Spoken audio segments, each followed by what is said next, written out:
Timur Tengah kembali bergolak dalam ketidakpastian yang paling mengerikan. Pada dini hari yang mencekam, sebuah serangan militer gabungan yang dilancarkan oleh aliansi tak terduga berhasil melumpuhkan Angkatan Pertahanan Israel, IDF, menyisakan kehancuran masif dan ribuan korban jiwa.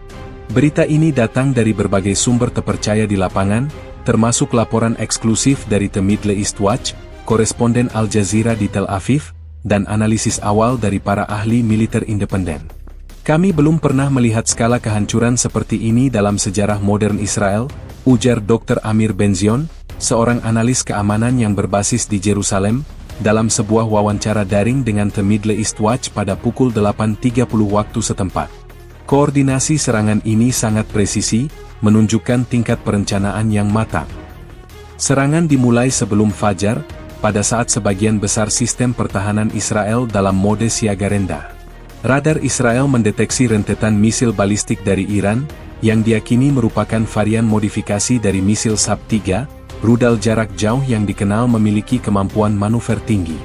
Misil-misil ini meluncur dengan kecepatan supersonik, melewati sistem pertahanan Iron Dome dan Arrow yang biasanya tak tertembus. Laporan awal dari Al Jazeera menyebutkan, beberapa misil utama berhasil menghantam target paling vital, Pangkalan Udara Nevatim di Gurun Negev. Pangkalan ini adalah markas bagi skuadron jet tempur paling canggih Israel, termasuk F-35, Adir.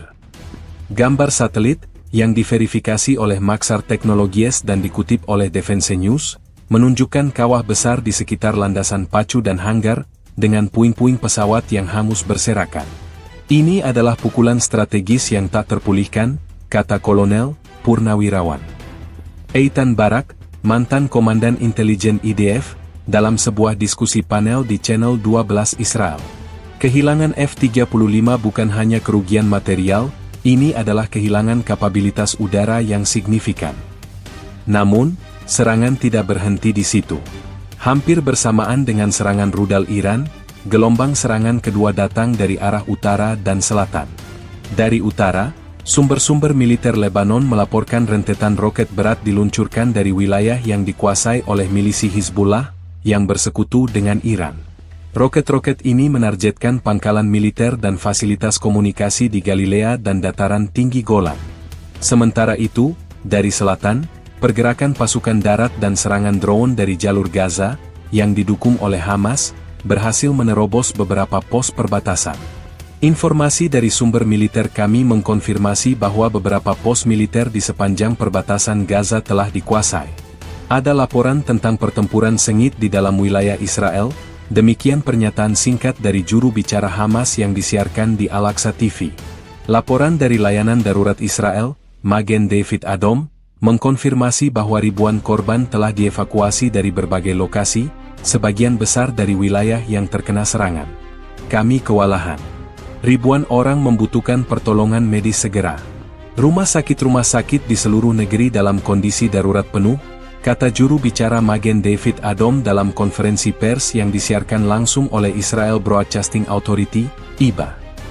Analisis awal dari Stratfor, sebuah perusahaan intelijen global, menunjukkan bahwa serangan ini adalah hasil dari koordinasi yang sangat terstruktur antara Iran, Hamas, Qatar, dan Yaman. Ini bukan sekadar serangkaian serangan sporadis. Ini adalah kampanye militer yang terintegrasi, tulis laporan Stratfor.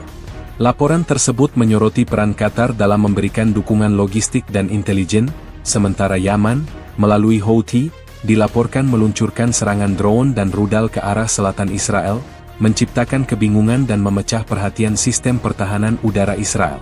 Kami berada dalam situasi yang belum pernah terjadi sebelumnya. Musuh telah menunjukkan bahwa mereka mampu menembus pertahanan kita dan menimbulkan kerugian yang sangat besar, kata juru bicara IDF dalam sebuah pernyataan yang disiarkan di media sosial. Pernyataan ini disambut dengan keheningan yang mencengkam di Tel Aviv dan Jerusalem, di mana sirene serangan udara telah menjadi bagian dari pemandangan horor yang terus berlanjut.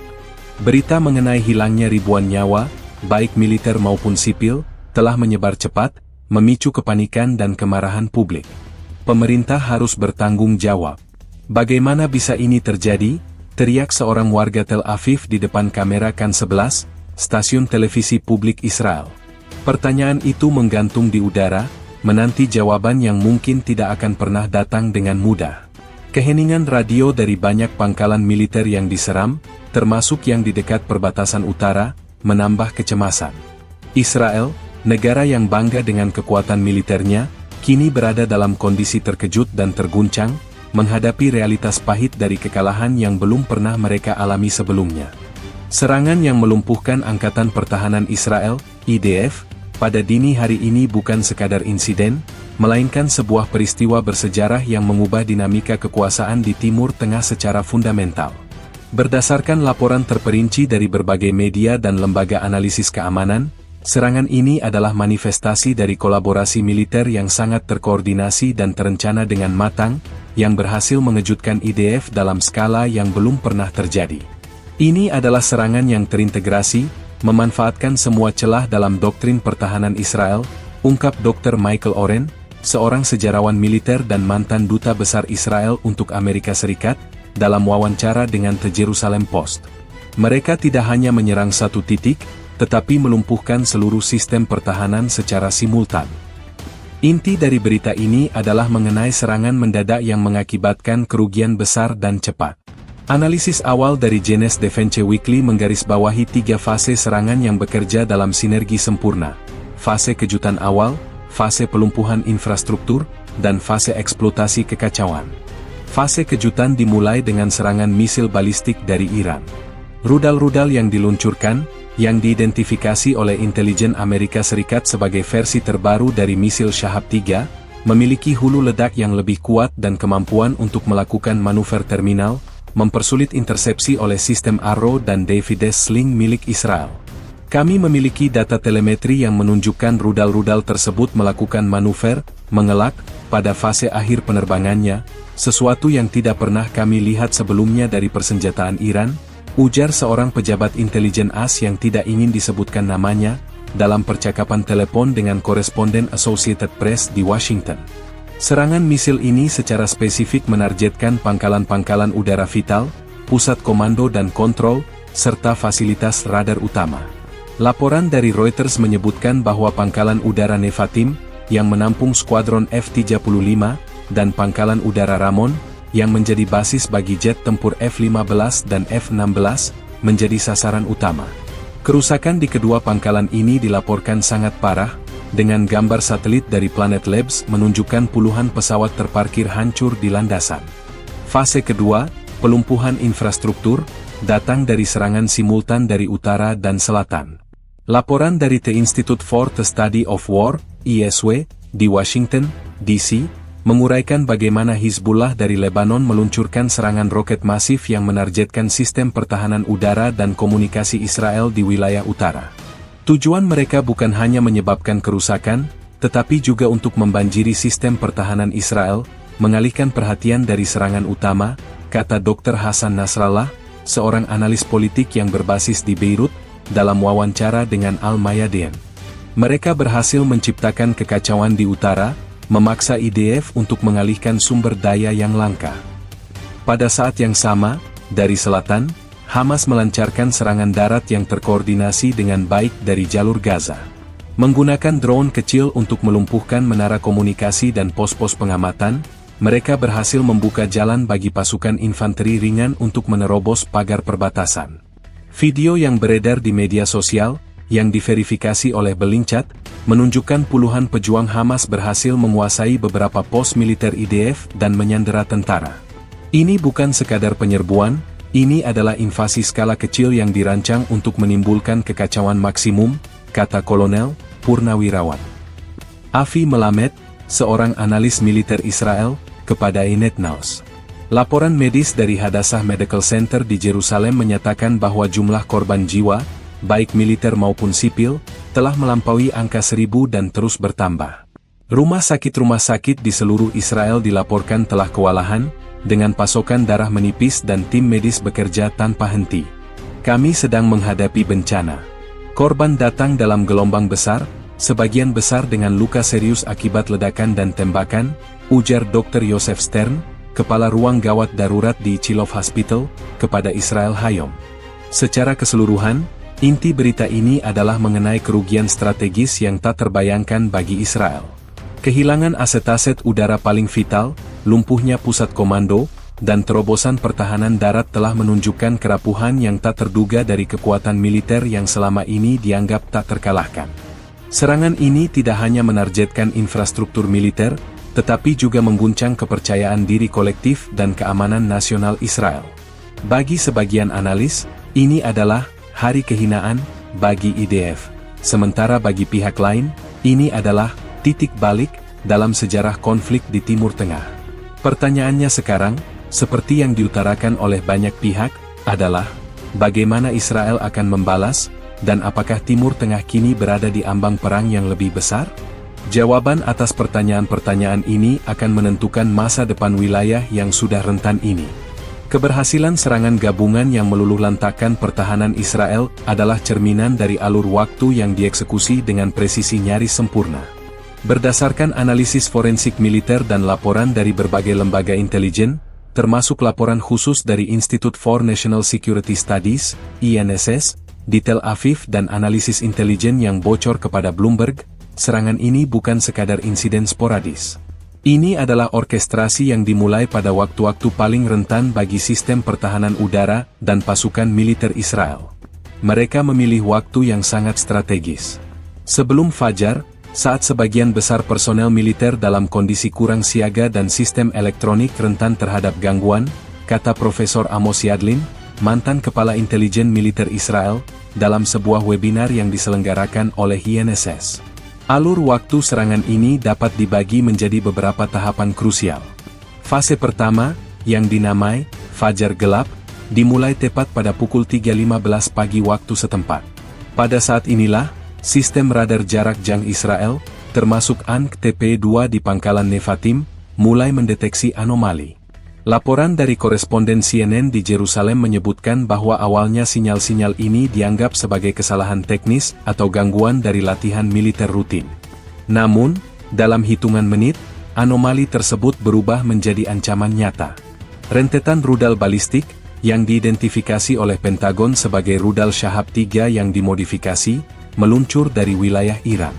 Laporan dari analis pertahanan di Janes Information Group menyatakan bahwa rudal-rudal ini dilengkapi dengan hulu ledak yang dirancang khusus untuk melewati sistem intersepsi rudal Israel. Pada pukul 3.25, sirene serangan udara mulai berbunyi di wilayah selatan dan tengah Israel. Namun, alih-alih menghadapi satu atau dua rudal, sistem pertahanan Iron Dome dan Arrow harus menghadapi banjir rudal yang datang dalam gelombang beruntun. Ini adalah taktik yang dikenal sebagai saturasi, di mana musuh meluncurkan lebih banyak proyektil daripada yang bisa ditangani oleh sistem pertahanan, ujar Dr. Tal Inbar, seorang ahli rudal dari Fisher Institute for Air and Space Strategic Studies, dalam sebuah wawancara dengan media daring Walla. Hanya dalam 10 menit pertama, setidaknya 8 rudal balistik dilaporkan berhasil menembus pertahanan Israel dan menghantam target-target vital, termasuk pangkalan udara Nevatim dan pangkalan angkatan udara Hatzerim. Fase kedua, badai dari utara dan selatan, dimulai hampir bersamaan dengan serangan rudal Iran. Pada pukul 3.30, laporan dari reporter Al Jazeera di perbatasan Lebanon mengonfirmasi dimulainya rentetan tembakan roket berat dari wilayah yang dikuasai Hizbullah. Seorang pejabat keamanan Lebanon, yang berbicara secara anonim kepada kantor berita Associated Press, mengungkapkan bahwa operasi ini telah direncanakan selama berbulan-bulan dan dikomunikasikan melalui jalur rahasia dengan Teheran. Roket-roket ini, sebagian besar berjenis Grad dan Katyusha, menargetkan instalasi militer di wilayah Galilea dan dataran tinggi Golan, memaksa IDF untuk mengalihkan sumber daya pertahanan udara mereka ke utara, menciptakan celah di bagian selatan. Pada saat yang sama, serangan dari selatan dimulai. Pada pukul 3.35, sistem pengawasan perbatasan Israel di sekitar jalur Gaza dilumpuhkan oleh serangan drone kecil, yang dilaporkan oleh Badan Intelijen Militer Israel sebagai drone bunuh diri yang dimodifikasi. Pernyataan resmi dari sayap militer Hamas, Brigade Is Eddin Al-Qassam, yang disiarkan di saluran Telegram mereka, mengklaim bahwa operasi ini dirancang untuk menciptakan kekacauan dan memungkinkan pasukan darat untuk menerobos pagar perbatasan. Video yang diunggah oleh Hamas dan diverifikasi oleh analis dari Open Source Intelligence, OSINT, Group, menunjukkan puluhan pejuang bersenjata ringan berhasil melewati pos-pos perbatasan yang lumpuh, menguasai beberapa pos militer dan menangkap tentara Israel yang tidak siap. Alur waktu yang terkoordinasi ini menunjukkan tingkat kolaborasi yang luar biasa antara Iran, Hamas, dan Hizbullah. Analisis dari The Washington Institute for Near East Policy menyimpulkan bahwa Yaman, melalui Houthi, juga memainkan peran kunci. Mereka meluncurkan rudal jelajah dan drone dari arah Laut Merah. Meskipun sebagian besar berhasil dicegat, serangan ini memaksa Israel untuk mengerahkan sistem pertahanan mereka ke selatan, membuka jalan bagi serangan utama, kata Dr. David Pollock, seorang analis kebijakan yang dikutip oleh majalah Foreign Affairs. Pada pukul 4, seluruh wilayah Israel telah berada dalam kondisi kekacauan total. Rumah sakit di seluruh negeri mulai menerima korban dalam jumlah besar, dan layanan darurat kewalahan. Pangkalan udara dan fasilitas komunikasi utama lumpuh, menghambat kemampuan IDF untuk merespons dengan cepat dan efektif. Alur waktu yang presisi ini, yang dimulai sebelum fajar, bukan hanya tentang kekuatan senjata, tetapi juga tentang kecerdasan taktis yang mampu mengeksploitasi kelemahan dan keterbatasan musuh. Ini adalah gambaran nyata tentang bagaimana koordinasi serangan yang terencana dapat melumpuhkan sebuah negara, dan menandai babak baru dalam sejarah konflik di Timur Tengah.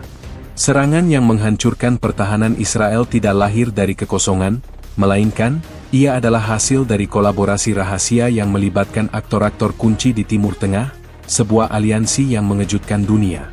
Pengungkapan para pihak yang terlibat, Iran, Hamas, Qatar, dan Yaman, telah mengubah narasi konflik regional dan menimbulkan kekhawatiran global. Ini adalah konspirasi regional yang sangat terstruktur, dirancang untuk melancarkan serangan multipel dari berbagai arah, ujar Dr. Benjamin Sasson, analis intelijen senior di The Jerusalem Center for Public Affairs, dalam konferensi pers yang disiarkan oleh Israelis Army Radio. Ia menambahkan, dugaan kami selama ini telah terbukti. Sebuah poros perlawanan yang terkoordinasi kini menjadi ancaman nyata dan mematikan. Iran, pusat dan otak dari operasi ini. Menurut laporan yang bocor dari Badan Intelijen Pusat, CIA, Amerika Serikat dan diterbitkan oleh media The New York Times, Korps Garda Revolusi Islam, IRGC, Iran adalah arsitek utama serangan. Mereka menyediakan tidak hanya rudal balistik canggih seperti Shahab-3, tetapi juga komando, kontrol, dan komunikasi untuk seluruh operasi. Juru bicara IRGC, Brigadir Jenderal Ramazan Sarif, dalam sebuah pernyataan yang disiarkan oleh kantor berita Tasnim, tidak secara langsung mengklaim tanggung jawab, tetapi mengisyaratkan hal tersebut dengan mengatakan, musuh-musuh Islam akan merasakan kekuatan persatuan umat. Analis militer dari Institut Internasional untuk Studi Strategis, IISS, di London, Dr. Bastian Giegerich, menjelaskan dalam sebuah laporan, Iran telah menghabiskan miliaran dolar untuk mengembangkan kemampuan rudal dan drone yang canggih, dan sekarang kita melihat bagaimana mereka mengintegrasikan aset-aset ini dengan kemampuan proksi mereka. Laporan dari Badan Intelijen Jerman, BND, juga mencatat adanya peningkatan signifikan dalam transfer teknologi drone dari Iran ke Yaman dalam beberapa bulan terakhir, menunjukkan persiapan yang matang. Hamas, pukulan dari selatan yang terkoordinasi. Sebagaimana dikonfirmasi oleh laporan investigasi dari media The Intercept, Hamas memainkan peran kunci dengan melancarkan serangan darat yang brutal dari jalur Gaza. Mereka bukan hanya menargetkan pos-pos militer, tetapi juga komunitas-komunitas sipil di perbatasan. Laporan tersebut merinci bahwa serangan ini didanai dan dipersenjatai oleh Iran. Dukungan finansial dan senjata dari Iran kepada Hamas telah memungkinkan mereka untuk melatih pasukan elit dan membangun gudang senjata yang canggih, kata seorang pejabat intelijen Israel, yang berbicara dengan syarat anonim kepada media Axios. Video yang dirilis oleh sayap militer Hamas, Brigade Is Eddin Al-Qassam, menunjukkan para pejuang mereka menggunakan peralatan komunikasi yang canggih, yang diakini berasal dari Iran. Operasi Banjir Al-Aqsa, sebagaimana mereka menyebutnya, adalah buah dari koordinasi dan dukungan yang tak pernah berhenti dari saudara-saudara kami di poros perlawanan. Demikian pernyataan seorang juru bicara Hamas dalam sebuah video yang disiarkan di saluran Telegram mereka. Qatar, sebuah peran yang lebih halus namun krusial. Analisis dari lembaga think tank Middle East Forum menunjukkan peran Qatar tidak sekadar dukungan finansial, tetapi juga sebagai jembatan, logistik dan intelijen. Meskipun Qatar secara publik berusaha menampilkan diri sebagai mediator, peran mereka dalam memfasilitasi komunikasi dan transfer dana rahasia kepada Hamas tidak bisa diabaikan, tulis Dr. Efraim Karsh, seorang ahli Timur Tengah, dalam sebuah artikel di majalah Komentari. Laporan dari Financial Times mengutip sumber-sumber diplomatik yang menyebutkan bahwa Amerika Serikat telah menyatakan keprihatinan serius kepada Doha terkait peran mereka dalam memfasilitasi kegiatan yang merusak stabilitas regional. Meskipun Qatar membantah tuduhan ini, laporan intelijen terus mengarah pada kesimpulan yang sama. Yaman, serangan pengalih perhatian dari arah selatan. Houthi, kelompok yang didukung Iran di Yaman, memainkan peran penting dalam mengalihkan perhatian dan sumber daya pertahanan udara Israel. Kapten Angkatan Laut AS, Sam Lagrone, dalam artikelnya untuk media Usni News, menjelaskan bagaimana serangan drone dan rudal jelajah Houthi dari Laut Merah memaksa Angkatan Laut Israel untuk mengerahkan sistem pertahanan mereka ke selatan. Taktik ini berhasil. Mereka tidak perlu menyebabkan kerusakan besar. Cukup memaksa Israel untuk membagi fokus mereka, yang kemudian menciptakan celah bagi serangan utama dari utara, jelasnya. Juru bicara militer Houthi, Yahya Saree, mengklaim tanggung jawab atas serangan ini melalui sebuah pernyataan di media Al-Masirah TV. Ini adalah bagian dari jihad suci untuk mendukung saudara-saudara kami, ujarnya. Identifikasi aliansi ini tidak hanya menjawab pertanyaan, siapa, tetapi juga, mengapa, dan, bagaimana, serangan ini bisa terjadi. Ini adalah sebuah operasi yang melibatkan negara-negara dan kelompok-kelompok non-negara yang memiliki tujuan strategis yang sama, melemahkan Israel dan mengubah keseimbangan kekuasaan di Timur Tengah. Pengungkapan ini akan memiliki implikasi geopolitik yang luas, berpotensi memicu eskalasi yang lebih besar dan mengubah aliansi di seluruh dunia. Inti dari serangan yang melumpuhkan Israel adalah gelombang pertama yang dilancarkan dari Iran, hujan rudal balistik yang presisi dan mematikan. Serangan ini tidak hanya menimbulkan kerusakan fisik yang parah, tetapi juga menjadi bukti nyata dari evolusi kapabilitas militer Iran yang selama ini diremehkan. Ini bukan lagi soal roket murahan yang ditembakkan secara acak. Ini adalah serangan rudal balistik yang terencana dan ditargetkan, ujar Dr. Fabian Hinz, seorang pakar misil dari International Institute for Strategic Studies, dalam sebuah laporan yang dirilis pagi ini. Sumber-sumber intelijen dari Pentagon dan Badan Intelijen Pertahanan Israel, Aman, telah mengonfirmasi bahwa rudal-rudal yang digunakan dalam serangan awal adalah varian canggih dari misil Shahab 3, yang selama ini menjadi andalan program rudal balistik Iran. Laporan eksklusif dari majalah Defense News menyebutkan bahwa intelijen AS telah memantau peningkatan aktivitas di beberapa pangkalan rudal Iran, termasuk pangkalan udara Imam Ali di Teheran dan fasilitas rudal bawah tanah di dekat Horamabad, dalam beberapa minggu terakhir. Kami melihat pergerakan yang tidak biasa, tetapi tidak menyangka bahwa ini adalah persiapan untuk serangan skala penuh, kata seorang pejabat intelijen AS yang berbicara dengan syarat anonim kepada Defense News.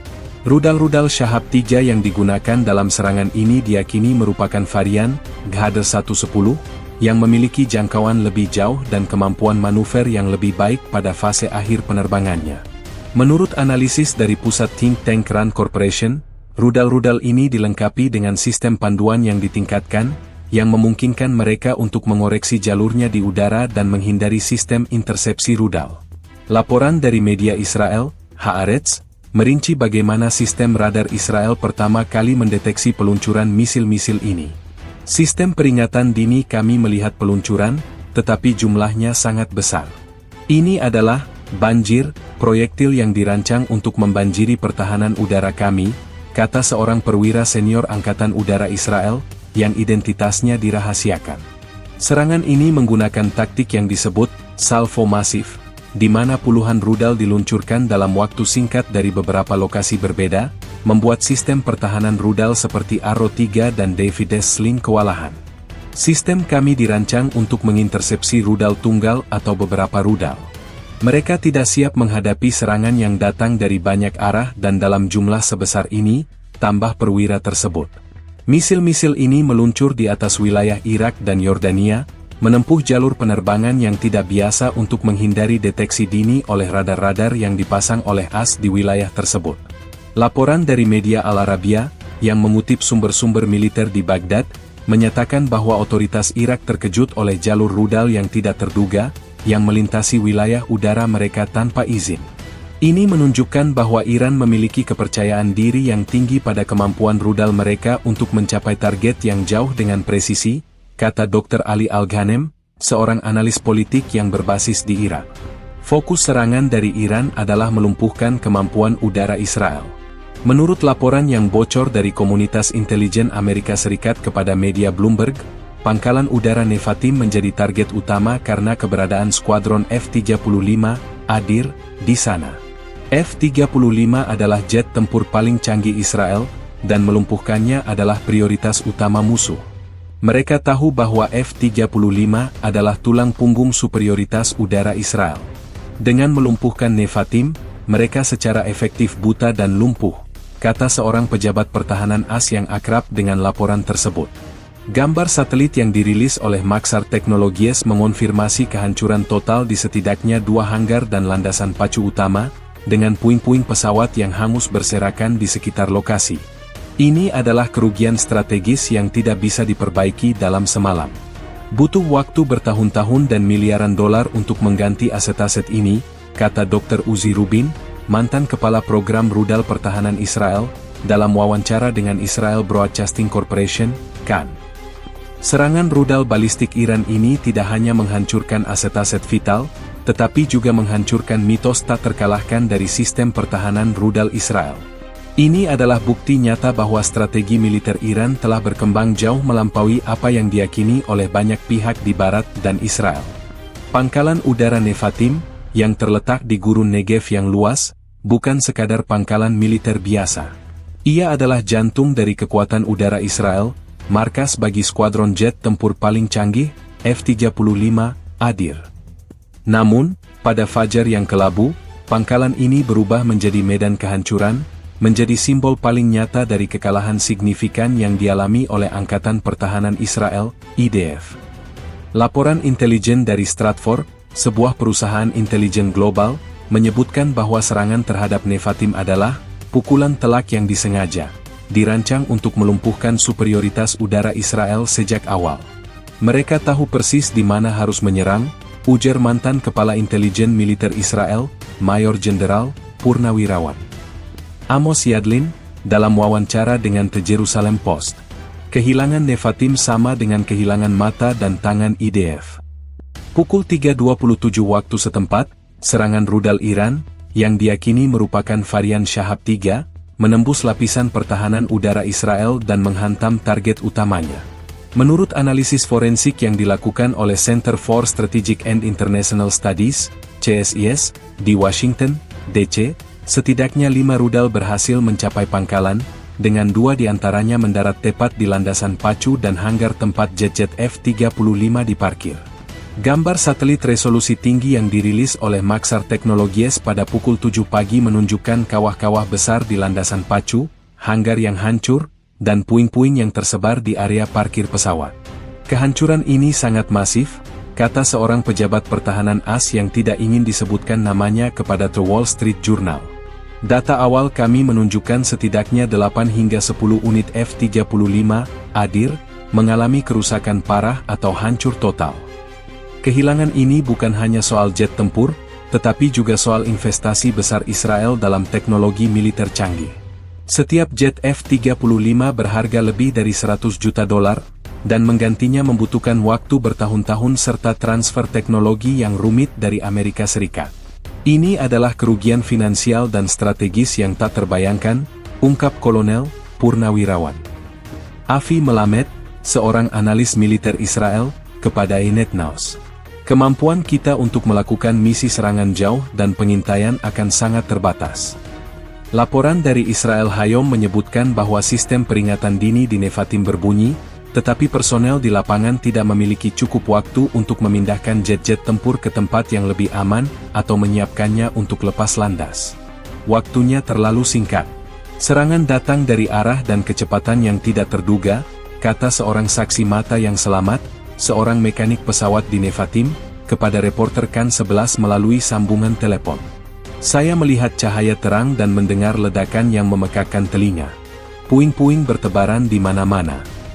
Kerusakan di pangkalan Nevatim tidak hanya terbatas pada pesawat. Pusat komando dan kontrol, fasilitas komunikasi, dan gudang persenjataan juga menjadi sasaran. Laporan dari Financial Times yang mengutip sumber-sumber intelijen Eropa menyatakan bahwa serangan ini juga berhasil melumpuhkan sistem pengawasan radar Israel yang canggih yang berada di pangkalan tersebut. Mereka tidak hanya melumpuhkan kemampuan serangan Israel, tetapi juga kemampuan mereka untuk melihat, kata seorang analis pertahanan Prancis kepada Financial Times. Tanpa radar dan pusat komando yang berfungsi penuh, IDF menjadi buta dan tuli, membuat mereka rentan terhadap gelombang serangan berikutnya dari utara dan selatan. Dampak psikologis dari kehancuran Nevatim juga sangat besar. Pangkalan ini adalah simbol keunggulan teknologi dan kekuatan militer Israel di Timur Tengah. Kejatuhannya mengirimkan pesan yang kuat kepada dunia, bahwa bahkan aset militer paling canggih pun tidak kebal dari serangan yang terkoordinasi dan terencana dengan baik. Laporan khusus dari Al Jazeera yang disiarkan dari Gaza menunjukkan euforia di antara penduduk, yang melihat kehancuran Nevatim sebagai balasan ilahi atas agresi Israel. Secara keseluruhan, kehancuran pangkalan udara Nevatim adalah titik balik dalam konflik ini. Ia bukan hanya sekadar kerugian material, tetapi juga kehancuran mitos. Kehancuran F-35, yang merupakan kebanggaan militer Israel, adalah pukulan yang tidak hanya dirasakan di medan perang tetapi juga di ruang-ruang kekuasaan di Tel Aviv dan Washington. Pertanyaan yang muncul sekarang adalah seberapa cepat Israel dapat memulihkan diri dari pukulan ini, dan bagaimana kehancuran ini akan memengaruhi strategi militer mereka di masa depan. Serangan yang dilancarkan pada fajar ini tidak hanya menargetkan aset-aset militer utama, tetapi juga berhasil melumpuhkan sebagian besar infrastruktur strategis Israel dalam hitungan jam. Ini adalah bukti dari perencanaan yang sangat cermat, yang bertujuan untuk memutus rantai komando, komunikasi, dan logistik IDF, mengubah sistem militer yang sangat terintegrasi menjadi serangkaian unit yang terisolasi dan rentan. Ini adalah serangan yang dirancang untuk menciptakan kelumpuhan sistemik, ujar Mayor Jenderal Purnawirawan Yossi Kuperwasser, mantan Kepala Riset Divisi Intelijen IDF, dalam wawancara dengan Channel 13 Israel. Mereka tidak hanya menghancurkan pangkalan udara, mereka memutus seluruh saraf pusat IDF. Menurut laporan yang didapatkan oleh Reuters dari sumber-sumber intelijen di Timur Tengah, serangan dimulai dengan gelombang misil balistik yang menargetkan pusat-pusat komando utama. Salah satu target utama adalah markas besar IDF, Tekiria, di Tel Aviv. Meskipun laporan awal menyebutkan Tekiria berhasil lolos dari kerusakan parah, serangan siber yang terkoordinasi secara masif, yang diluncurkan bersamaan dengan serangan fisik, berhasil melumpuhkan sebagian besar jaringan komunikasi dan data di dalam markas tersebut. Pernyataan dari unit siber IDF mengonfirmasi adanya serangan siber yang belum pernah terjadi sebelumnya, yang menargetkan sistem komando dan kontrol militer. Kami berhasil memulihkan beberapa sistem, tetapi dampaknya sangat besar. Kami terputus dari unit-unit di lapangan selama beberapa jam, kata seorang perwira siber IDF, yang berbicara dengan syarat anonim kepada The Times of Israel. Di samping serangan siber, infrastruktur komunikasi fisik juga menjadi sasaran. Laporan dari Associated Press menyebutkan bahwa beberapa menara telekomunikasi dan stasiun relay di wilayah utara dan selatan Israel menjadi sasaran roket dan drone. Di wilayah Galilea, serangan drone kamikaze yang dilancarkan oleh Hizbullah berhasil menghancurkan stasiun relay utama yang menghubungkan unit-unit militer di perbatasan utara. Kami tidak bisa berkomunikasi dengan pasukan di garis depan, kata seorang perwira IDF di wilayah utara, yang diwawancarai oleh BBC News. Kami harus menggunakan radio analog lama untuk koordinasi, yang sangat lambat dan tidak efisien. Pelabuhan-pelabuhan utama Israel juga tidak luput dari serangan. Pelabuhan Ashdod di selatan dan pelabuhan Haifa di utara, dua pintu gerbang logistik utama Israel, menjadi sasaran rudal dan drone. Menurut laporan dari Reuters List, sebuah media yang berfokus pada industri perkapalan, Setidaknya 3 kapal kargo mengalami kerusakan serius di pelabuhan Ashdod, dan operasi di kedua pelabuhan terpaksa dihentikan. Ini adalah pukulan yang sangat signifikan bagi rantai pasokan militer dan sipil Israel, ujar Kolonel Purnawirawan Eitan Barak, seorang ahli logistik militer, dalam wawancara dengan Bloomberg. Tanpa pelabuhan yang berfungsi, kita tidak bisa menerima pasokan bantuan atau amunisi dari luar negeri dengan cepat. Serangan terhadap infrastruktur energi juga menjadi bagian dari strategi ini. Sebuah laporan dari Israel Electric Corporation yang bocor ke media menyebutkan bahwa 2 gardu listrik utama di wilayah Negev dan di dekat kota Hadera mengalami kerusakan parah akibat serangan rudal. Meskipun pasokan listrik tidak sepenuhnya padam, kerusakan ini menyebabkan pemadaman listrik di beberapa instalasi militer dan kota-kota besar, menambah kekacauan. Mereka menargetkan infrastruktur sipil untuk menimbulkan kepanikan massal dan mengganggu operasi militer, kata Dr. Shlomo Mizrahi, seorang analis keamanan energi, kepada Globes, media bisnis Israel. Kehancuran infrastruktur strategis ini memiliki dampak yang lebih besar daripada sekadar kerusakan fisik. Ia melumpuhkan kemampuan Israel untuk merespons secara terkoordinasi dan efektif. Pasukan di lapangan terputus dari komando pusat, unit-unit di perbatasan tidak bisa berkomunikasi satu sama lain, dan rantai pasokan terputus. Ini bukan lagi perang konvensional, kata Brigadir Jenderal Purnawirawan Reuven Ben Shabbat, seorang ahli strategi militer, dalam sebuah laporan untuk The Middle East Institute. Ini adalah perang saraf yang canggih, di mana mereka menargetkan titik-titik kelemahan kita dan berhasil mengeksploitasinya. Secara keseluruhan, serangan yang dilancarkan oleh aliansi ini telah menunjukkan bahwa superioritas militer tidak hanya bergantung pada kekuatan senjata, tetapi juga pada ketahanan infrastruktur dan kemampuan untuk beradaptasi dengan serangan tak terduga. Kehancuran yang terjadi pada infrastruktur strategis Israel dalam waktu yang sangat singkat ini akan memiliki implikasi jangka panjang, memaksa Israel untuk mengevaluasi kembali seluruh doktrin pertahanan mereka. Jika serangan rudal dari Iran adalah pukulan mematikan pertama, maka gelombang serangan kedua yang datang dari utara dan selatan adalah pukulan bertubi-tubi yang membuat Angkatan Pertahanan Israel, IDF, benar-benar terhuyung. Serangan simultan yang dilancarkan oleh Hizbullah dari Lebanon di utara dan Hamas dari Gaza di selatan ini dirancang untuk memaksa IDF memecah perhatian dan sumber daya mereka, sebuah taktik yang berhasil dengan sangat efektif. Ini adalah strategi jepit yang klasik, ujar Dr. Itai Shai, seorang analis militer dari Tel Aviv Institute for Strategic Studies, dalam sebuah laporan khusus yang disiarkan di Israel TV Channel 12. Saat mata mereka tertuju ke langit, mereka tidak menyadari apa yang datang dari tanah. Tepat pada pukul 3.30 pagi, hanya 15 menit setelah misil Iran menghantam Nevatim, langit di atas Israel Utara menyala oleh rentetan roket yang diluncurkan dari wilayah Lebanon. Laporan dari Al Jazeera di Beirut menyebutkan bahwa Hizbullah meluncurkan ratusan roket, termasuk roket berat yang mampu membawa hulu ledak yang lebih besar. Tujuan dari serangan ini bukan hanya menyebabkan kerusakan, tetapi juga untuk membanjiri sistem pertahanan rudal Israel, Iron Dome, yang sudah kewalahan menghadapi serangan rudal Iran. Serangan dari Hizbullah sangat terkoordinasi.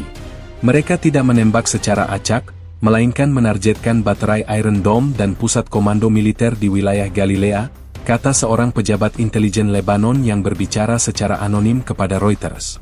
Laporan dari Times of Israel mengonfirmasi bahwa setidaknya 2 baterai Iron Dome di dekat perbatasan utara mengalami kerusakan, sehingga memungkinkan beberapa roket untuk menembus dan menghantam instalasi militer dan kota-kota di Safed dan Kiryat Shmona. Di samping serangan roket, Hizbullah juga melancarkan serangan darat yang mengejutkan. Laporan dari BBC News di perbatasan Lebanon menyebutkan adanya laporan mengenai kelompok kecil pejuang Hizbullah yang berhasil menyusup ke wilayah Israel.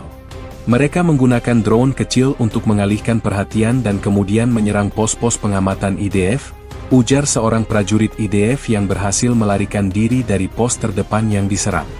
Video yang beredar di media sosial, yang diverifikasi oleh Belincat, menunjukkan para pejuang Hizbullah melintasi pagar perbatasan dan mengibarkan bendera mereka di dalam wilayah Israel, sebuah tindakan simbolis yang sangat memalukan bagi IDF. Bersamaan dengan serangan dari utara, Hamas melancarkan serangan darat yang telah lama mereka rencanakan dari jalur Gaza. Berbeda dengan serangan roket sporadis di masa lalu, kali ini serangan tersebut dimulai dengan penyerangan terhadap pagar perbatasan yang sangat dijaga ketat. Menurut laporan investigasi dari The Washington Post, serangan dimulai dengan penggunaan drone bunuh diri kecil yang meledakkan menara pengawasan dan pos-pos senjata otomatis, menciptakan celah bagi pasukan infanteri ringan untuk menerobos masuk. Ini adalah taktik yang sangat cerdik, kata Dr. Charles Lister, seorang analis keamanan dari Middle East Institute, dalam wawancara dengan The Washington Post. Mereka melumpuhkan mata dan telinga penjaga perbatasan, kemudian menyerbu dengan cepat. Pernyataan dari sayap militer Hamas, Brigade Is Eddin Al-Qassam, yang disiarkan di saluran Telegram mereka, mengklaim bahwa mereka telah berhasil menguasai beberapa pos militer, termasuk pangkalan militer Reim. Laporan dari Israel Hayom mengonfirmasi bahwa pangkalan tersebut menjadi sasaran serangan, dengan beberapa tentara Israel dilaporkan tewas dan disandera. Kami kewalahan. Kami tidak menyangka mereka akan datang dari arah ini dengan kekuatan sebesar ini, kata seorang prajurit IDF yang selamat dalam sebuah video yang disebarkan di media sosial. Jumlah korban jiwa dari kedua front ini sangat besar. Pernyataan dari Magen David Adom menyebutkan bahwa mereka telah menerima ribuan panggilan darurat dari wilayah utara dan selatan, dengan sebagian besar korban mengalami luka tembak dan luka ledakan. Rumah sakit di Askelon, Sderot, dan Safed dilaporkan kewalahan, dengan koridor dan lobi penuh dengan pasien yang terluka. Saya tidak pernah melihat pemandangan seperti ini.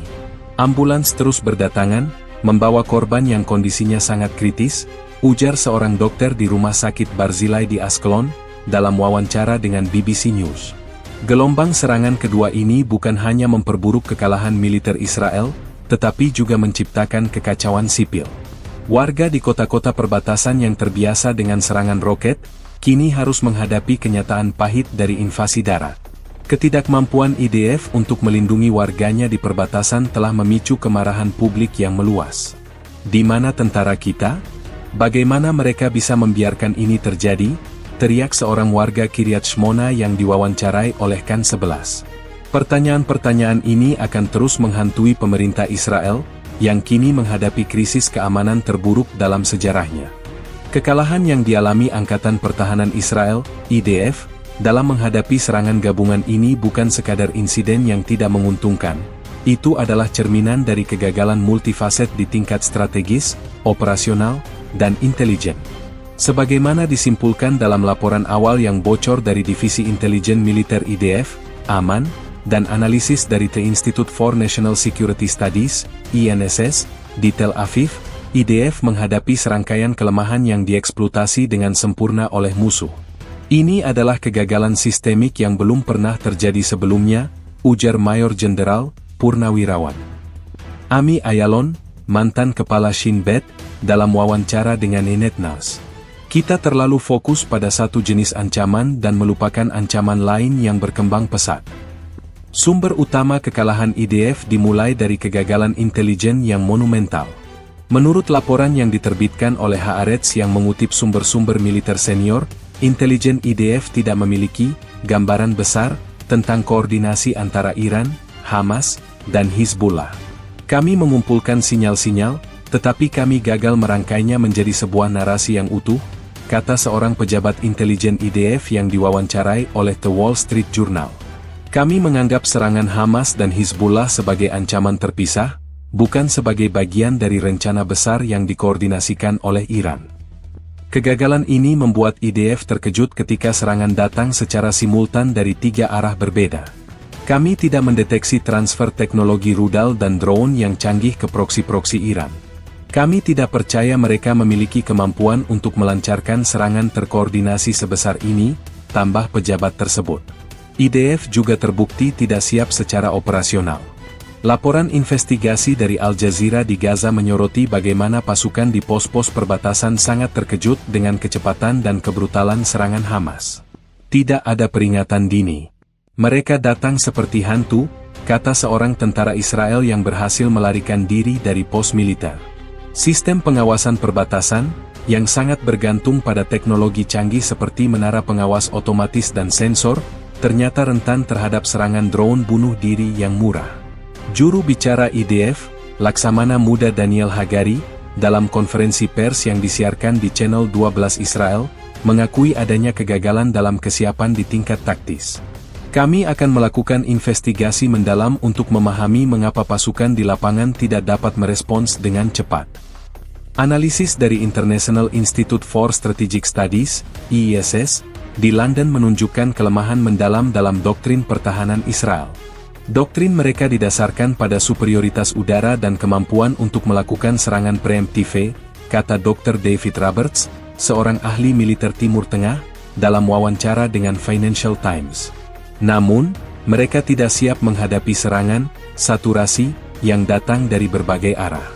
Mereka memiliki pertahanan yang sangat baik, tetapi tidak kebal jika dihadapkan pada serangan yang melebihi kapasitasnya. Serangan misil Iran yang membanjiri sistem pertahanan udara adalah contoh nyata dari kelemahan ini. Sistem seperti Iron Dome dan Arrow memiliki keterbatasan. Mereka tidak dirancang untuk menghadapi serangan massal dari rudal balistik, roket, dan drone secara bersamaan, tambah Dr. Roberts. Pada puncak kekacauan, sistem komando dan kontrol IDF mengalami kelumpuhan total. Laporan dari Axios yang mengutip sumber-sumber di Washington menyebutkan bahwa komunikasi antara markas besar IDF di Tel Aviv dengan unit-unit di lapangan terputus selama beberapa jam. Ini adalah bencana. Unit-unit di lapangan harus membuat keputusan sendiri tanpa instruksi dari atasan, kata seorang pejabat senior Pentagon yang familiar dengan situasi tersebut. Pemutusan komunikasi ini diperburuk oleh serangan siber yang terkoordinasi, yang berhasil melumpuhkan jaringan data internal IDF. Mereka menargetkan pusat saraf kita, kata Brigadir Jenderal Purnawirawan Reuven Ben Shabbat, dalam wawancara dengan Bloomberg. Ini adalah kegagalan di tingkat kepemimpinan, yang gagal mengantisipasi ancaman ini dan menyiapkan rencana cadangan yang efektif. Kekalahan IDF ini akan memiliki konsekuensi jangka panjang. Laporan dari Globes, media bisnis Israel, menyebutkan bahwa kegagalan ini akan memicu krisis kepercayaan publik terhadap militer dan pemerintah. Bagaimana bisa kita, sebagai bangsa, merasa aman ketika militer kita sendiri begitu rapuh? Teriak seorang warga Tel Aviv di depan kamera Kan 11. Pertanyaan-pertanyaan ini akan menjadi tantangan terbesar bagi Israel di masa depan. Kegagalan ini bukan hanya soal kehancuran aset militer, tetapi juga kehancuran mitos kekuatan tak terkalahkan yang selama ini menjadi fondasi identitas nasional Israel. Di balik kehancuran infrastruktur dan kerugian militer, ada realitas yang jauh lebih memilukan, ribuan korban jiwa dan luka yang menjadi harga dari serangan brutal ini. Data awal yang dikumpulkan dari berbagai sumber, termasuk layanan darurat, rumah sakit, dan lembaga pemerintah, menunjukkan skala tragedi kemanusiaan yang belum pernah disaksikan oleh Israel dalam sejarahnya. Ini bukan sekadar angka. Ini adalah ayah, ibu, anak-anak yang tewas, ujar Dr. Itzik Levy, Kepala Divisi Layanan Darurat di Magen David Adom, dalam konferensi pers yang disiarkan di Israel TV Channel 12. Kami kewalahan, setiap rumah sakit di pusat dan selatan Israel berada di ambang kolaps. Menurut laporan yang didapatkan oleh Associated Press dari sumber-sumber medis di Israel, jumlah korban tewas telah melampaui angka 2.500, dengan lebih dari 5.000 orang terluka, banyak di antaranya dalam kondisi kritis. Angka ini terus meningkat seiring tim SAR yang masih bekerja di lokasi-lokasi serangan. Laporan dari The Times of Israel menyebutkan bahwa korban berasal dari berbagai lapisan masyarakat, termasuk tentara, warga sipil di komunitas perbatasan, dan bahkan warga di kota-kota besar yang terkena dampak serangan misil. Kami menemukan seluruh keluarga yang tewas di dalam mobil mereka, terkena ledakan roket, kata seorang anggota tim SAR yang berbicara kepada BBC News. Pemandangan ini mengerikan. Ada banyak anak-anak yang menjadi korban. Sistem kesehatan Israel yang selama ini dianggap sangat baik kini berada di bawah tekanan ekstrim. Pusat medis Soroka di Beersheba, yang menjadi tujuan utama bagi korban dari wilayah selatan, melaporkan bahwa mereka telah menerima lebih dari 800 pasien dalam waktu 12 jam. Kami kekurangan pasokan darah, staf kami bekerja tanpa henti, dan koridor penuh dengan pasien yang menunggu untuk dirawat, ujar Dr. Tamar Peretz, Direktur Soroka Medical Center, dalam wawancara dengan The Wall Street Journal. Situasi serupa juga terjadi di Rumah Sakit Barzilai di Askelon dan Pusat Medis Hadassah di Jerusalem, yang keduanya juga dipenuhi oleh korban luka. Laporan dari The Lancet, jurnal medis internasional terkemuka, yang mengutip data dari Kementerian Kesehatan Israel, menyebutkan bahwa sekitar 40% dari korban luka menderita luka bakar parah dan luka ledakan. Ini menunjukkan sifat dari serangan yang sangat mematikan, tulis laporan tersebut. Selain itu, banyak korban yang menderita luka traumatis akibat tembakan, terutama dari serangan darat yang dilancarkan oleh Hamas. Kami harus memprioritaskan pasien yang paling kritis, tetapi ini adalah pilihan yang sulit karena begitu banyak yang terluka parah, kata seorang perawat di Rumah Sakit Barzilai kepada Reuters. Komunitas-komunitas di sekitar perbatasan Gaza dan Lebanon menjadi yang paling parah terkena dampaknya. Video yang disiarkan oleh Channel 11 Israel menunjukkan kehancuran total di Kibbutzim seperti Be'eri dan Kfar Aza, yang menjadi sasaran serangan Hamas. Seorang prajurit cadangan IDF, yang tiba di lokasi, menggambarkan pemandangan yang tak terbayangkan. Seluruh rumah telah hancur. Banyak warga sipil, termasuk perempuan dan anak-anak, telah dibunuh dengan kejam. Ini adalah pembantaian, ujarnya dengan suara bergetar. Laporan dari Times of Israel menyebutkan bahwa ratusan warga sipil telah diculik dan disandera oleh Hamas, menambah dimensi krisis yang mengerikan. Laporan dari Al Jazeera yang disiarkan dari jalur Gaza mengklaim bahwa ratusan warga Palestina juga tewas akibat serangan balasan udara Israel. Meskipun angka-angka ini sulit untuk diverifikasi secara independen, hal ini menunjukkan bahwa konflik ini telah menjadi tragedi kemanusiaan di kedua belah pihak. Rudal-rudal Israel menghantam rumah-rumah warga. Kami juga mengumpulkan korban tewas dan luka, kata seorang petugas medis di Gaza kepada Al Jazeera. Skala korban yang besar ini akan memiliki dampak jangka panjang pada masyarakat Israel. Keluarga-keluarga yang kehilangan orang yang mereka cintai akan menghadapi trauma yang mendalam. Kehancuran komunitas-komunitas perbatasan akan memicu gelombang pengungsi internal. Ini adalah luka yang akan membutuhkan waktu sangat lama untuk sembuh, kata psikolog Dr. Shlomit Levi, dalam wawancara dengan The Jerusalem Post. Masyarakat Israel sedang menghadapi trauma kolektif yang tak terbayangkan. Tragedi kemanusiaan ini bukan hanya sekadar data statistik. Itu adalah realitas pahit yang akan mengubah wajah Israel dan Timur Tengah untuk generasi yang akan datang.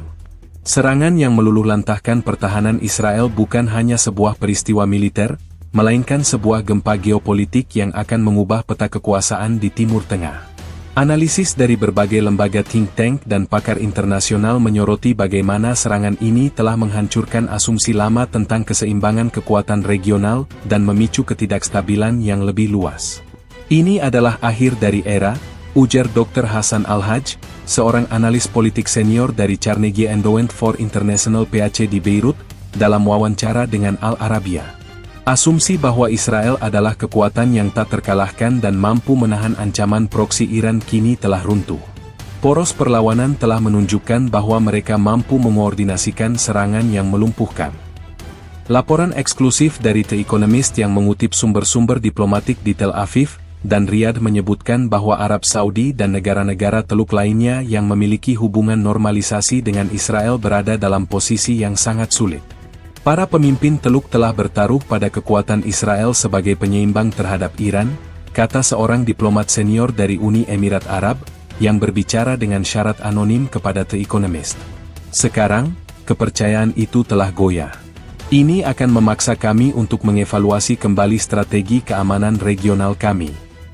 Analisis ini didukung oleh laporan dari The Washington Institute for Near East Policy yang menyebutkan bahwa keberhasilan serangan ini bisa memicu keraguan di antara negara-negara Arab yang baru-baru ini menjalin hubungan dengan Israel. Kesepakatan Abraham kini dipertanyakan, kata Dr. David Pollock, seorang ahli Timur Tengah dari lembaga tersebut.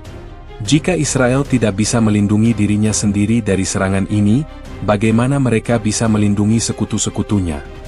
Bagi Iran, serangan ini adalah sebuah kemenangan strategis yang luar biasa. Teheran telah berhasil menunjukkan bahwa mereka memiliki kemampuan untuk melancarkan serangan yang mematikan melalui proksinya, tanpa harus melancarkan serangan langsung yang memicu konfrontasi penuh dengan Amerika Serikat, ujar Dr. Sanam Fakil, Direktur Program Timur Tengah dan Afrika Utara di Chatham House, dalam wawancara dengan BBC News. Serangan ini menegaskan kembali peran Iran sebagai kekuatan regional yang signifikan dan meningkatkan pengaruhnya di antara kelompok-kelompok non-negara. Pernyataan dari kantor berita Fars, yang berafiliasi dengan Korps Garda Revolusi Islam, IRGC, mengklaim bahwa serangan ini adalah hanya awal dari balasan yang lebih besar. Kemenangan ini juga memberikan Teheran kartu tawar yang kuat dalam setiap negosiasi masa depan, terutama terkait dengan program nuklir dan sanksi internasional. Bagi Hamas dan Hizbullah, serangan ini adalah bukti bahwa strategi mereka berhasil. Serangan ini mengangkat moral pejuang kami dan menunjukkan bahwa musuh tidak terkalahkan, ujar seorang juru bicara Hamas, yang diwawancarai oleh Al Jazeera di jalur Gaza. Keberhasilan ini akan meningkatkan dukungan finansial dan politik dari para pendukung mereka di seluruh dunia. Analisis dari International Crisis Group memperingatkan bahwa keberhasilan serangan ini bisa memicu kelompok-kelompok militan lainnya untuk meniru taktik serupa. Ini adalah resep untuk destabilisasi lebih lanjut di wilayah ini, kata Dr. Joost Hilterman, Direktur Program Timur Tengah di lembaga tersebut. Ini memberikan insentif bagi kelompok-kelompok non-negara untuk meningkatkan serangan mereka terhadap Israel. Dampak geopolitik serangan ini juga dirasakan di Washington. Laporan dari Politico menyebutkan bahwa serangan ini telah mengejutkan pemerintahan Biden, yang kini dihadapkan pada pertanyaan sulit tentang bagaimana merespons. Ini adalah kegagalan intelijen besar bagi kita. Kita harus mengevaluasi kembali bagaimana kita menilai ancaman dari Iran, kata seorang pejabat senior Gedung Putih yang tidak ingin disebutkan namanya. Serangan ini bisa mendorong Amerika Serikat untuk meningkatkan kehadiran militernya di wilayah tersebut dan memperkuat kerja sama pertahanan dengan sekutu-sekutunya, termasuk Israel. Namun, hal ini juga bisa memicu perdebatan tentang perlunya strategi diplomasi yang lebih proaktif dengan Iran. Secara keseluruhan, serangan ini telah mengubah dinamika politik di Timur Tengah dari permainan kekuatan menjadi krisis yang tidak dapat diprediksi. Laporan dari Council on Foreign Relations menyimpulkan bahwa wilayah ini kini berada di ambang konfrontasi yang lebih besar. Kita sedang menyaksikan pergeseran tektonik. Keseimbangan yang rapuh telah pecah, dan sekarang semua pihak berada dalam posisi yang tidak pasti, kata Dr. Richard Haas, presiden lembaga tersebut.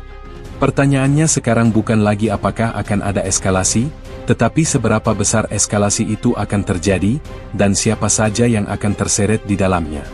Serangan gabungan yang melumpuhkan Israel telah memicu gelombang kejut di seluruh dunia, memaksa negara-negara besar dan organisasi internasional untuk bereaksi dengan cepat.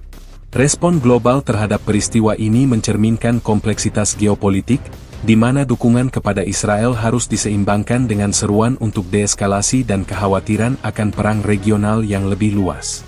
Dunia sedang menahan napas, ujar Antonio Guterres, Sekretaris Jenderal PBB, dalam sebuah pernyataan resmi yang disiarkan dari markas besar di New York. Kami menyerukan semua pihak untuk menahan diri dan kembali ke jalur dialog. Eskalasi lebih lanjut akan menjadi bencana bagi seluruh wilayah. Amerika Serikat, sekutu terdekat Israel, memberikan reaksi yang paling kuat dan cepat. Presiden Joe Biden, dalam konferensi pers yang disiarkan dari Gedung Putih, mengutuk serangan tersebut sebagai tindakan teroris yang tidak dapat dimaafkan. Laporan dari The Washington Post menyebutkan bahwa Biden telah berbicara langsung dengan Perdana Menteri Israel, Benyamin Netanyahu, dan menjanjikan dukungan penuh dari AS, termasuk pengiriman bantuan militer tambahan. Kami akan memastikan Israel memiliki semua yang dibutuhkan untuk membela diri, kata Biden. Namun, di balik layar, seorang pejabat senior Gedung Putih yang berbicara dengan Politico mengatakan bahwa ada kekhawatiran serius tentang potensi respons Israel yang bisa memicu perang penuh dengan Iran. Kami mencoba untuk menyeimbangkan dukungan kami dengan seruan agar Israel bertindak dengan hati-hati, ujarnya. Sementara itu, di Capitol Hill, para pemimpin Kongres dari kedua partai telah berjanji untuk meloloskan paket bantuan militer darurat untuk Israel. Negara-negara Eropa bereaksi dengan campuran antara kecaman dan kekhawatiran. Jerman, Prancis, dan Inggris merilis pernyataan bersama yang mengutuk serangan tersebut dan menyatakan solidaritas dengan Israel. Tidak ada justifikasi untuk tindakan kekerasan yang menargetkan warga sipil, kata Menteri Luar Negeri Jerman Annalena Baerbock, dalam sebuah pernyataan yang disiarkan di Deutsche Welle. Namun, sebagian besar negara Eropa juga mendesak deeskalasi. Laporan dari The Guardian menyebutkan bahwa Uni Eropa telah mengadakan pertemuan darurat untuk membahas krisis ini. Prioritas kami adalah mencegah spiral kekerasan yang tidak terkendali, kata Josep Borrell, Kepala Kebijakan Luar Negeri Uni Eropa, kepada wartawan di Brussels. Ada kekhawatiran di kalangan diplomat Eropa bahwa serangan ini bisa memicu gelombang pengungsi baru dan destabilisasi yang akan berdampak langsung pada keamanan Eropa. Reaksi di dunia Arab dan Muslim terpecah belah, mencerminkan ketegangan internal di wilayah tersebut. Kementerian Luar Negeri Arab Saudi, dalam sebuah pernyataan yang disiarkan oleh Saudi Press Agency, SPA, menyatakan keprihatinan mendalam atas eskalasi berbahaya dan menyerukan semua pihak untuk menahan diri. Namun, pernyataan tersebut tidak secara langsung mengutuk para pelaku. Ini berbeda dengan Uni Emirat Arab dan Bahrain, yang dengan cepat mengutuk serangan tersebut dan menyatakan solidaritas dengan Israel, sebuah cerminan dari hubungan diplomatik mereka yang baru-baru ini dinormalisasi. Sementara itu, Iran, Qatar, dan Yaman merayakan serangan tersebut sebagai kemenangan bagi perlawanan. Presiden Iran Ebrahim Raisi, dalam pidato yang disiarkan di Press TV, mengatakan bahwa rezim Zionis harus tahu bahwa era dominasi mereka telah berakhir. Analisis dari Al Arabiya menunjukkan bahwa perpecahan ini akan semakin dalam, dengan negara-negara yang bersekutu dengan Iran kini merasa lebih kuat dan percaya diri. PBB, Liga Arab, dan Organisasi Kerja Sama Islam, OKI, telah mengadakan pertemuan darurat. Liga Arab merilis pernyataan yang menyerukan gencatan senjata segera dan menuduh Israel bertanggung jawab atas situasi saat ini karena kebijakan agresi dan pendudukan mereka. Namun, laporan dari The Wall Street Journal menyebutkan bahwa PBB, yang berada di tengah-tengah krisis ini, sedang mencoba untuk memediasi gencatan senjata dan mengamankan koridor kemanusiaan. Kami berusaha menghubungi semua pihak yang terlibat, termasuk Iran dan Hamas, untuk mengakhiri kekerasan ini, kata seorang diplomat PBB yang tidak ingin disebutkan namanya. Secara keseluruhan, reaksi internasional menunjukkan kekhawatiran yang mendalam akan eskalasi yang tidak dapat diprediksi. Laporan dari Council on Foreign Relations menyimpulkan bahwa dunia kini berada di persimpangan jalan. Masyarakat internasional harus membuat keputusan sulit. Apakah akan mendukung Israel dalam respons militer yang berpotensi memicu perang regional, atau menekan semua pihak untuk kembali ke meja perundingan? Pilihan ini akan menentukan masa depan Timur Tengah dan keamanan global, tulis laporan tersebut. Reaksi ini juga menunjukkan bahwa Israel kini tidak lagi menjadi satu-satunya pemain yang menentukan aturan permainan. Aliansi yang mengalahkannya telah menunjukkan bahwa mereka juga memiliki pengaruh yang signifikan.